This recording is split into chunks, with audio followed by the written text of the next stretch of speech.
आज जागतिक महिला दिन आणि या महिला दिनाच्या निमित्ताने राजमाता जिजाऊंना वंदन करून, सरस्वती मातेला वंदन करून, आपल्या महिलांसाठी ज्याने भरीव कार्य केलं ते सावित्रीबाई फुलेंना वंदन करून व्यासपीठावर उपस्थित असणारे आमचे सहकारी, या गावचे उपसरपंच सन्माननीय तांडेल मॅडम, आमचे मार्गदर्शक आजगावकर गुरुजी, तसेच ज्यांनी आता आपल्याला एक खूप मोलाचं प्रबोधन केलं ते आमचे मित्र भरतजी कवटणकर, या गावचे सामाजिक कार्यकर्ते सत्यवान तांडेल, या शाळेचे अध्यक्ष सन्माननीय सत्यवान बरकुटे, ज्यांची आता आपण कविता ऐकली त्या वैद्य मॅडम, या शाळेचे मुख्याध्यापक आदरणीय आजगावकर मॅडम, या ठिकाणी उपस्थित असणारे या शाळेचे माजी गुरुजी सन्माननीय काळोजी गुरुजी, आमचे मित्र तेंडुलकर गुरुजी, तसेच शेळके गुरुजी, उपस्थित आमचे सर्व बालमित्र, माता भगिनी, यांना आजच्या या दिनी मी प्रथमतः शुभेच्छा व्यक्त करतोय. आता आपण सगळ्यांनीच ह्या मुलांच्या भाषणातून काही गोष्टी ऐकलेल्या आहेत. 8 मार्च रोजी जागतिक महिला दिन म्हणून साजरा झाला आणि तो आज आपण साजरा करत आहोत.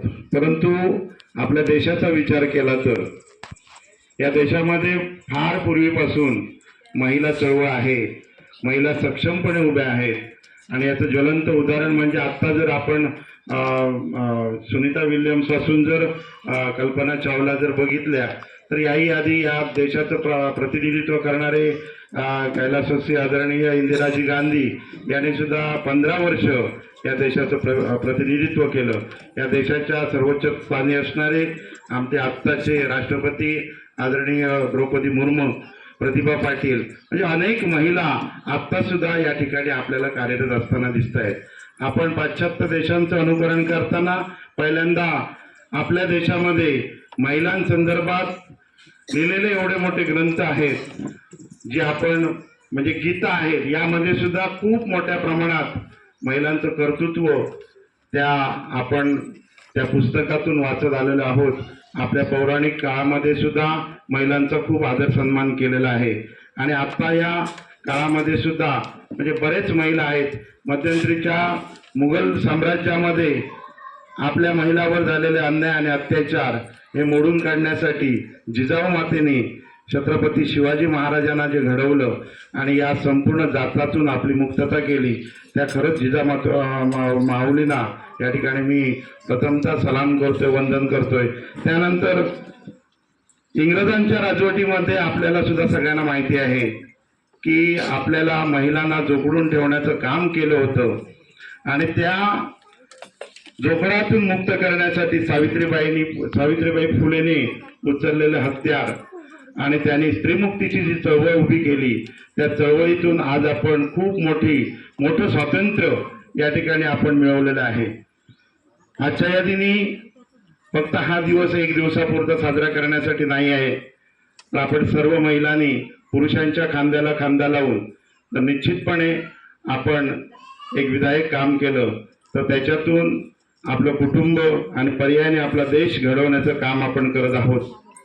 माझी सगळ्यांना एवढीच विनंती असेल की फक्त एका दिवसापुरता हा कार्यक्रम आयोजित न करता संपूर्ण सगळ्या स्त्रियांनी जर चांगल्या पद्धतीचं काम केलं आणि सगळ्यांना आदराने जर आपण या ठिकाणी सक्षमीकरणासाठी म्हणजे स्त्री शक्ती जागृत ठेवण्यासाठी, स्त्रियांच्या हाताला काम देण्यासाठी, स्त्रियांना सक्षमीकरण करण्यासाठी, सशक्त बनवण्यासाठी आपण सगळ्यांनी जर प्रयत्न केले तर निश्चितपणे हा देश आपला म्हणजे आर्थिक महासत्ता म्हणजे संपूर्ण जगावर महासत्ता होण्याचं स्वप्न या देशाचे पंतप्रधान आदरणीय मोदींनी जे बघितलेले आहे ते 2047 साली आपला संपूर्ण देश या जगावर राज्य करेल अशा प्रकारचं जे स्वप्न आहे.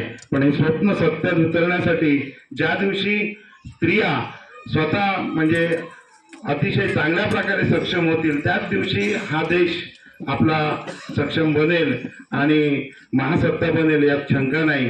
त्यामुळे सगळ्या स्त्रियांनी अतिशय चांगल्या प्रकारे, कारण आपल्या महाराष्ट्र हा आपला पुरोगामी महाराष्ट्र आहे आणि ह्या महाराष्ट्रामध्ये स्त्रियांचा सन्मान हा केलाच जातो.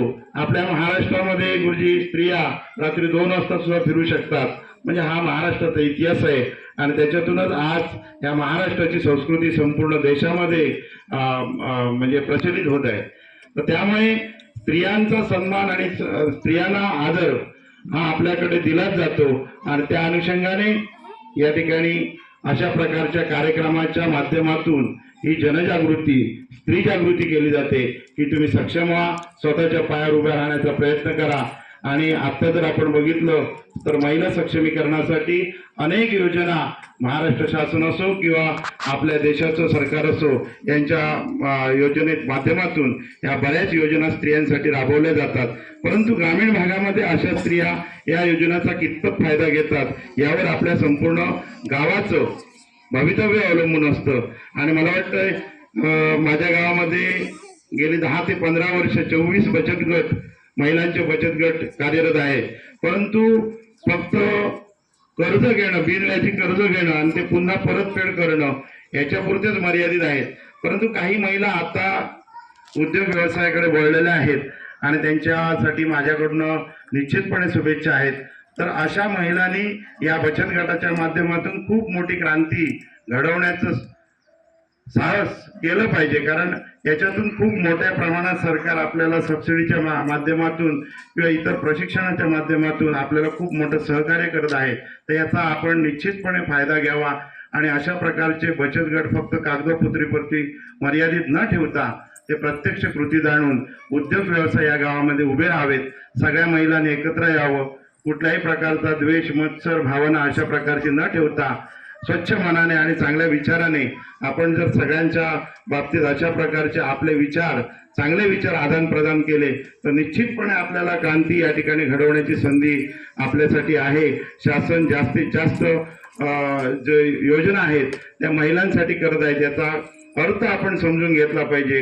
कारण या देशातील महिला ज्या दिवशी सक्षम होईल त्याच दिवशी हा देश सक्षम होईल, सशक्त होईल, अशा प्रकारची भावना आहे. आणि 8 मार्च म्हणजे एकच दिवस हा आपण कार्यक्रम न ठेवता याच्यातून सगळ्या महिला भगिनींना माझी एक विनंती आहे की आपण बचत गटाच्या माध्यमातून किंवा वैयक्तिक असू दे आपण वेगवेगळ्या उद्योग व्यवसायांकडे वळा.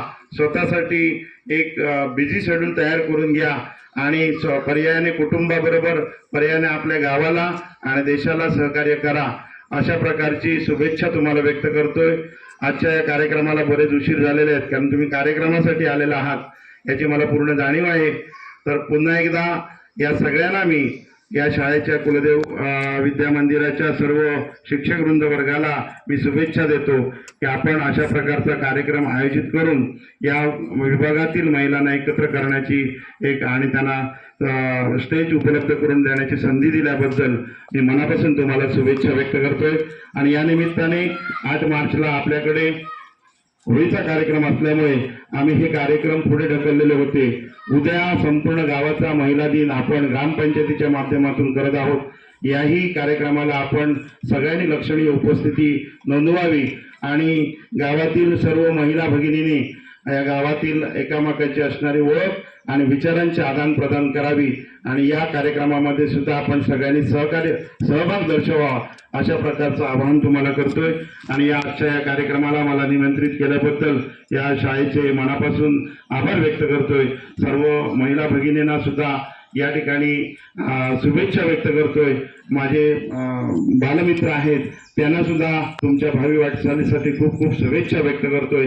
आपण बालमित्रांनी या ठिकाणी केलेले आत्ताची जी भाषणं होती त्याच्यातून बऱ्याच वर्षी काही गोष्टी शिकायच्या असतात आणि हा विचार जे आपण विचार मांडले त्या विचार कायमस्वरूपी आपल्या मनामध्ये रुजवावे आणि तशा प्रकारे एखादी जरी स्त्री किंवा आपलं या शाळेतील मूल या देशामध्ये किंवा राज्यामध्ये एक चांगल्या प्रकारे दर्जेदार व्यक्तिमत्व किंवा कुठल्याही क्षेत्रामध्ये जर पुढे गेलं तर निश्चितपणे माझं गाव हा पुढे जाईल, या गावाचं नावलौकिक होईल, याचे मला 100% सार्थ अभिमान असेल. आणि या दृष्टिकोनातून सर्व मुलांना मी शुभेच्छा व्यक्त करतोय आणि सगळ्या महिलांना पुन्हा एकदा शुभेच्छा व्यक्त करून पुढील तुमच्या वाटचालीसाठी म्हणजे तुमची भरभराट खूप मोठी हो, तुम्हाला चांगलं उत्तम आरोग्य आणि सुखशांती लाभो, अशा प्रकारच्या शुभेच्छा व्यक्त करून या ठिकाणी थांबतोय.